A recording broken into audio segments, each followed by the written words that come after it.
It was all Jake Oettinger last night in Buffalo. A career-high 47 saves, and the Stars were able to hold on. My goodness, Jake Oettinger, the all-star, with a heck of a night. Let's jump into this one next on Locked On Stars.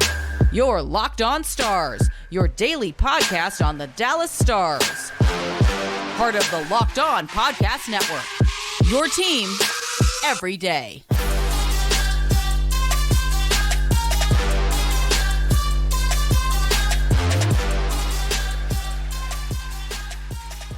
Howdy, Stars fans, and welcome back to another episode of Locked On Stars, part of the Locked On Podcast Network, your team every single day. It's a pleasure to be with you. I'm Joey Erickson, former producer of 105 Through the Fan and play-by-play voice of the Chippewa Steel. Please be sure to subscribe. We are free and available wherever you get your podcast and on YouTube. And as always, thank you so much for making us a part of your day and making us your first listen. I told you yesterday I had a feeling about Jake Oettinger, and he lived up to it last night. My goodness, 47 saves, a career high for Jake Oettinger, the all-star, who was phenomenal. The best player on the ice all night long. He dominates the Buffalo Sabres. Stars pick up a much-needed win coming out of the All-Star break, and then they have to take on the Toronto Maple Leafs tonight. So a much-needed 2 points, but they certainly did not play their best hockey by any stretch of the imagination. We are going to dive into all of it because it was hilarious for most of the game what was happening. It was a bit unhinged, but the Stars got 2 points, and they got a much-needed victory. Craziness going on with the Dallas Stars. Would not want to have it any other way, but nice to see Stars hockey return coming out of the All-Star weekend, and we're ready for this final playoff push. Hope you're having a wonderful Wednesday. Today's episode is brought to you by FanDuel. Make every moment more. Right now, new customers get $200 in bonus bets if your best bet of $5 or more wins. Visit FanDuel.com/lockedon to get started. So, a 2-1 victory for the Dallas Stars as they hold on in Buffalo. Crazy, crazy stuff occurring last night. And boy, did we get prime Jake Oettinger. I told you I had a feeling, and boy, it rang true because it felt like a lot of players, most of the Stars, left their legs on the beaches over the weekend. And the only one that had him was Jake Oettinger, maybe because he was using them in the All-Star game. And albeit the All-Star game is not the best test, especially for netminders, but man, he was phenomenal. So good last night in between the pipes. Just so sure of himself, had that swagger, the confidence, the amazing save he made late in that game too, having to sprawl to his right and get over to make that save when it was a 6-on-5 for Buffalo and just shut things down. Had a couple of point-blank saves. He had multiple Sabres befuddled all night long, especially Rasmus Dahlin, who was really good for Buffalo too. Had so many grade A chances, and he just could not solve Jake Oettinger. And the only one that did was Tage Thompson with an absolute blistering one-timer. I don't think Oettinger could have ever stopped that. It was just perfectly placed on the power play. But other than that, he was so good. 16 shots for the Sabres in the first, 16 shots for the Sabres in the second, and 16 in the third period. They came in waves. Stars were just stuck in the mud, and they had some spurts at different points in the game, but could not muster up anything consistently, and fortunately got a few breaks and were able to pot some and potted enough in order to get the win. Matt Duchene on the power play got things started. Beautiful little snipe to beat Ukko-Pekka Luukkonen, and the Stars were at 1-0, and they never trailed in the game, which is pretty remarkable because Buffalo certainly had their chances, and then they get a goal from Sam Steele on a rebound that should have never happened from the Sabres netminder, and Faksa was able to carry one in off of Steele, and that's all the Stars needed. That's all they needed. Jake was just pretty remarkable in the game. An expected goals against of 3.16, had a game score of 2.16 via hockey stat cards, and he was so phenomenal. Just so good. His rebound control was superb too. Did not give up a ton of second chance opportunities, and is probably the reason why the Stars did not lose this one last night, because he really gobbled up anything, kept everything in front of him. He saw most of the shots he faced. Probably every single one. The Stars were sloppy defensively, but at the same time did well enough to box out when they needed to. And Jake was just the best player, hands down. He was the best. And it's so good to see him have a performance like that. It was his best game of the season by far. And that includes the beatdown the Stars had against LA, where he was really good in that one. But it wasn't like this, where he needed to be the guy. The Stars reverted back to 2021 when he was just holding on for dear life half the time. And the Stars had so many chances to close the game out too. With special teams, that third period was kind of insane. We'll jump into that here in just a bit too. It was a weird, unhinged game. So many stoppages. There was so many face-offs. It was not the most fluid game, which I'm sure did not help a team that was coming off a long delay. And the Sabres were coming off the same thing. So you can't really use an excuse there. But the Stars do win their fourth straight. They extend their point streak to 6 straight games, which is good news as they try to make ground in the Central Division.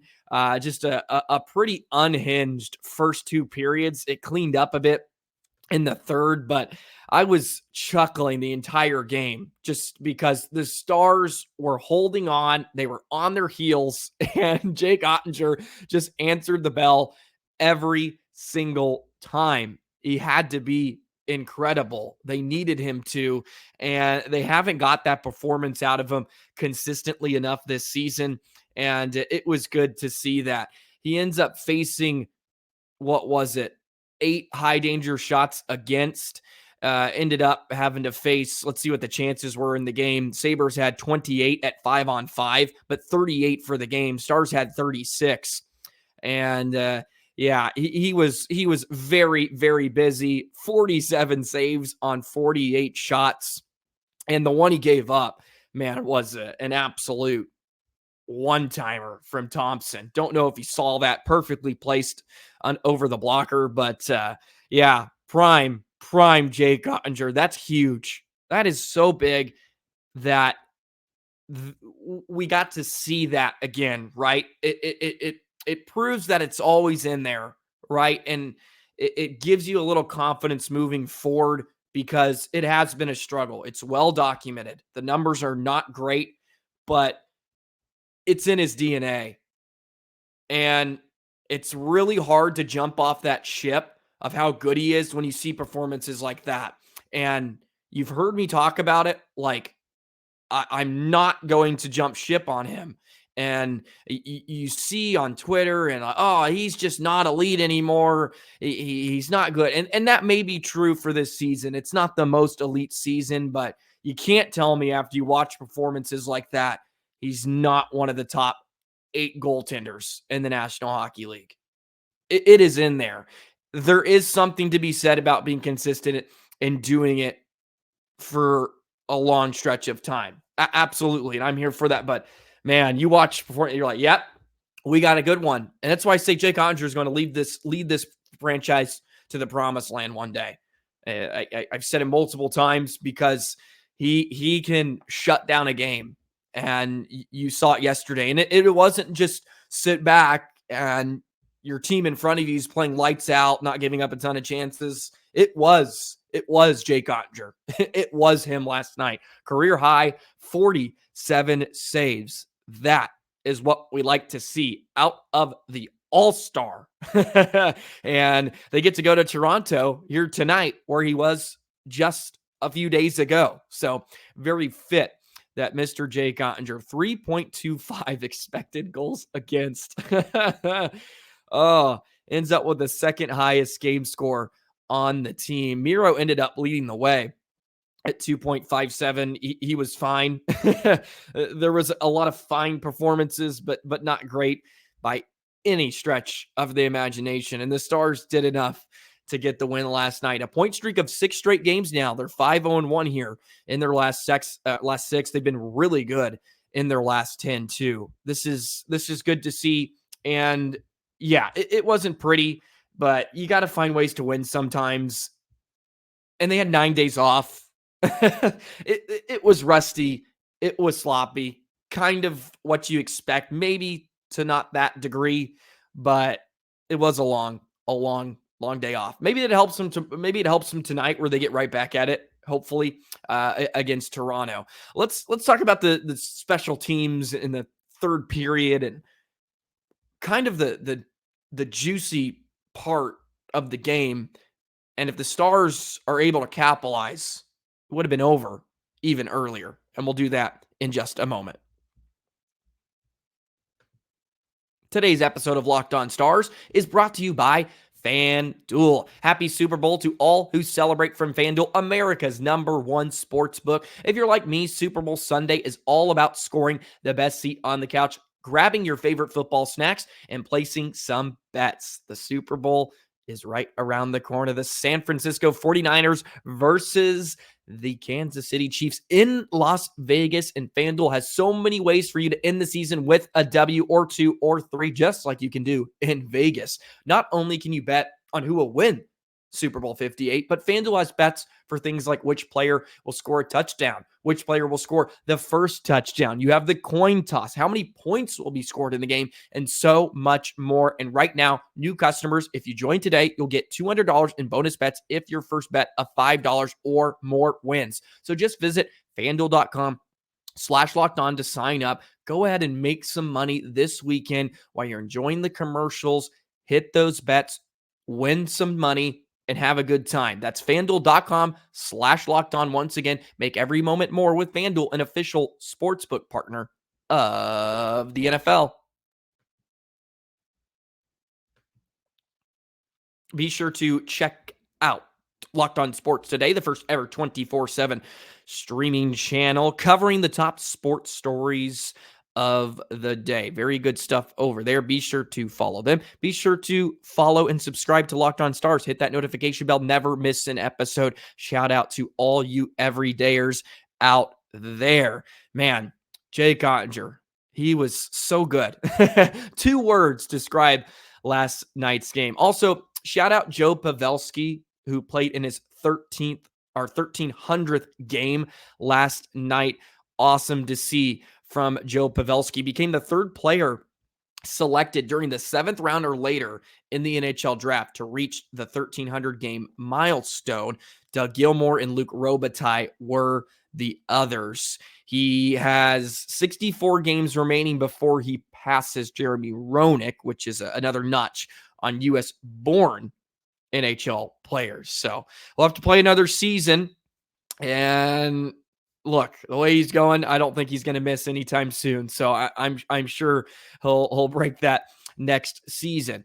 But I wanted to delve into the special teams filled heroics, not really in the third period. The stripes are interesting in the game. Some of the calls were soft, and they went both ways. The Duchene call was a bit mysterious. I still don't know what Miro's was for in the first period. I can't remember. It was the first or second. And the holding penalty on Greenway late was weird, but they did call the one on Duchene, so it kind of needed to be called. And then you get the cross-checking late. But the Stars had a lengthy 5-on-3 over a minute. I believe it was closer to a minute and a half, about halfway through that third period. And we spoke on it yesterday about how the Stars aren't getting on the job very much. Well, they certainly did last night. They got 5 power plays, and they got a couple of 2-man advantages, and they just couldn't score. You have to score. You have to score on those. You have to close these teams out. I'm going to shout it from the rooftops. game should have been all but over, and they had their looks, and you have to give some props to Luukkonen because he was really good for them, especially in the third when they needed him to keep them in the game. So it wasn't the lack of chances, which was frustrating. It's the lack of execution, really. And that seems to be the majority of my criticisms towards the power play for much of this season, which is a bit or nitpickety, however you want to say it, at times. But look, you got to be able to get that goal, especially when they were gifted a few power plays late. And then they wouldn't need Jake Oettinger to have that amazing spell late in the dying seconds of the game in order to seal off the win. But they go 1 for 5 on the power play. Started it off brilliantly. Duchene with his 18th of the season. Sagan picked up an assist on that, along with Marchment.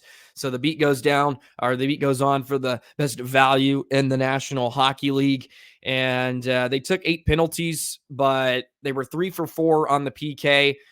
And they killed off some big ones when they needed to, which has been pretty customary for their affairs on the road this season. They've been just so good on the road in general, in a lot of facets of the game. And they dominated a lot of areas. The face-off dot, which was a bit more infuriating to some degree on why they couldn't get one past the Sabres netminder, because they started with the puck a ton. They won a lot of draws. They made a lot of things happen, but just could never find that insurance goal. But special teams has got to come through in those moments. In Buffalo, man, it was a pretty lackluster crowd for a Monday night. I know Buffalo has not had the best season, but they could have gone in there and put the dagger in early in that third, or at least halfway through the third, and just kind of coast their way to victory, even though that probably wouldn't come to fruition. Again, I've been watching the Stars now for 50 games, so maybe I shouldn't be saying that, but they had a better third period, which was nice. I mean, they outshot Buffalo 18-16 in the frame, but they only had 12 shots through the first. They had 12 shots through the first 2 periods, and then it turned into a bit of a special teams battle, and the Stars held strong because they got great net minding. Plain and simple. They had great net minding. They created a lot of their own problems just because of giveaways and throwing pucks up walls to nobody, not being connected through the defensive zone. And they kept feeding Buffalo's attack. And it's a miracle the Stars did not give up as much as they did. Taking a look at a few more of the numbers, especially in that first period when the Stars were really on their heels and they got doubled up in shots. Buffalo had 3 odd man rushes. The Stars only had a few controlled exits in the game. And Buffalo was winning the majority of puck battles. The puck battle win percentage in that first period alone was 62%. They played with the puck a lot. Stars did not have it much in that first period. If you take a look at the Corsi percentage at 5-on-5, Sabres 70% in the first period. And the Stars got better as it wore along, but not near what their average has been this season. And the Buffalo Sabres really took it to him, but Jake just stood tall, which was a lot of fun to watch. And it was nice to see him have that type of performance, just shutting down an opponent. And it just, you could see it on their bench where no matter what they did, it wasn't going to be enough last night. And that can be very, very frustrating. And the Sabres were certainly smitten, but great performance. Hopefully the special teams will roll around because they did get some good looks.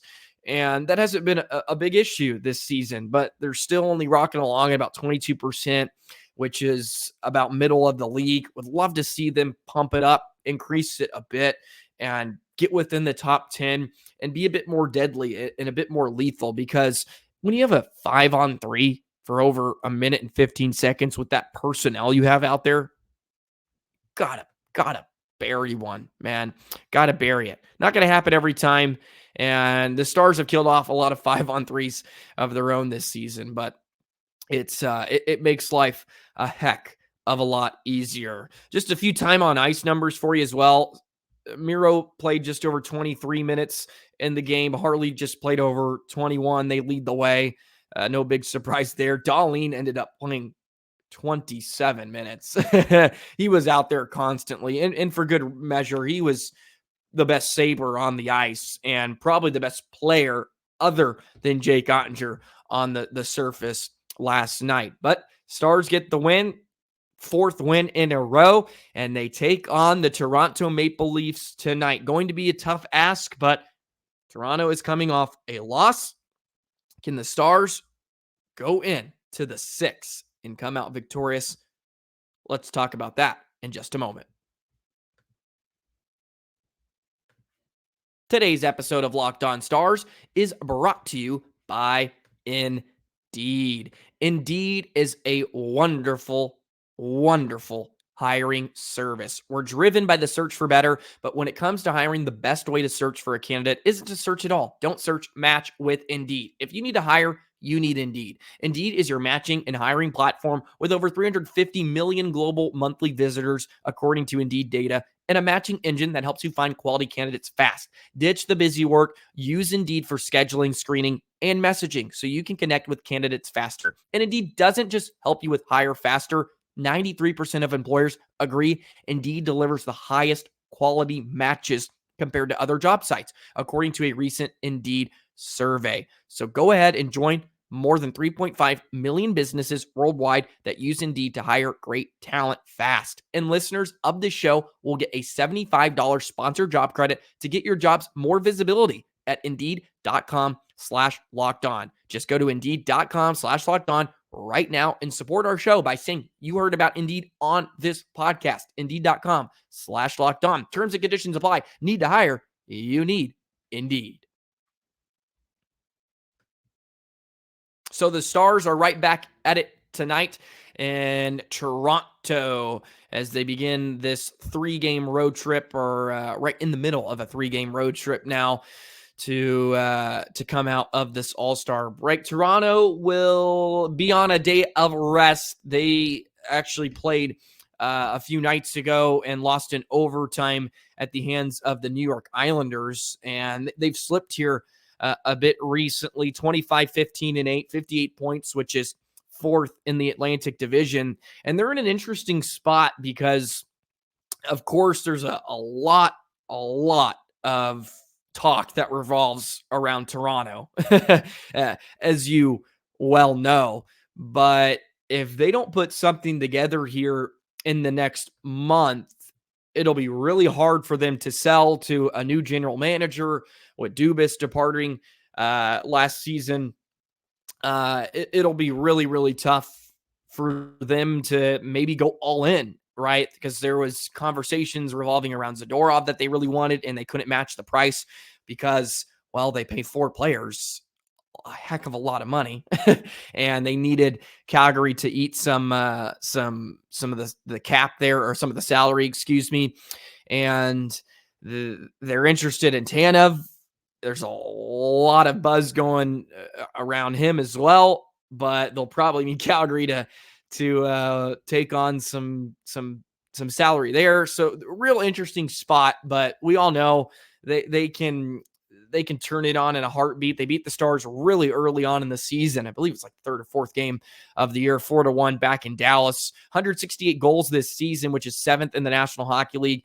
They've given up 153, which ranks about middle of the pack. They were horrible in net at the beginning of the season. They found a bit of an answer in Martin Jones and also Joseph Woll, who's played really good. I believe Woll played in that first matchup and was really spectacular in the game in Dallas. We'll see who we get, because Martin Jones is having a bit of a resurgence for them, who's played in 15 games. He started in 15, 911 save percentage, 2.64 goals against. And Woll's been good, really good in his 13 starts. 916 save percentage, 2.8 goals against average. Feels like goaltending is going to play a big factor tomorrow. Hopefully the Stars do not need a workman-like performance from Scott Wedgewood, who I assume is starting tonight on the second half of a back-to-back. Otherwise, it could get ugly in a hurry. But at the same time, I think the Stars might be a bit on their toes, and it might be better for them coming off a game because they just did not have it and were stuck in mud for the majority of last night. Maybe it helps them get going. And the firepower speaks for itself with Toronto, of course. The Nylanders, the Matthews and Marners of the world, just such great goal scorers. Matthews is already at 40 goals this season. Just incredible, man. And he's one of the best to do it. He's a generational goal scorer. He's the Ovechkin right now of this kind of new generation and into the future with the way he can wire it on net. And it'll be a good one tonight in Toronto with a Stars team that has a lot of connections to that area. Look at Duchene, Marchment, and Sagan, the Ontario boys. So it'll be a fun matchup. Toronto's actually only 11-10-2 this year at home. They've been much better on the road. So just playing a clip over 500 at home and a goal differential a plus 15 overall this season through 48 games, but spiraling a bit, 4-5-1 in their last 10. So not getting them at their prime or their peak, so to speak. So maybe this is a good spot for Dallas to run into them. And then you get a much needed few days off before you play on the weekend in Montreal. Should be a really intriguing matchup. Wedgewood will get his first start coming out of the break. Will be fun to see him. Need to see the offense just find some life and have their legs early. Stars defense and overall coverage was not spectacular either, but I'll give him some grace having 9 days off. We'll reassess here tonight. So very, very excited for this match. It feels big when they're playing in Toronto. So I get excited. Should be a good one. And hopefully the Stars can come out with the victory. Don't feel the best about it. But, hey, when you don't play your best or don't play very well at all, like you did yesterday and pick up a win, says a bit about your club, I think. I think it says quite a bit about what the Stars have and hopefully are going to have a bit more down the stretch of the season. Have a wonderful Wednesday, Stars fans. Hockey is back. And, well, we get spoiled with 2 right out of the hop. Should be a fun one. We'll break it down tomorrow, of course. Has some great stuff on deck for Friday, by the way. I have clips from Logan Stankovic at the AHL All-Star game. So be on the lookout for that. It's a little tease for Friday's show. Logan Stankovic, who's leading the AHL in scoring. But for now, have a wonderful rest of your day. Be sure to like, comment, and subscribe. Appreciate you, all the love and support. And we'll see you tomorrow, Stars fans. So long.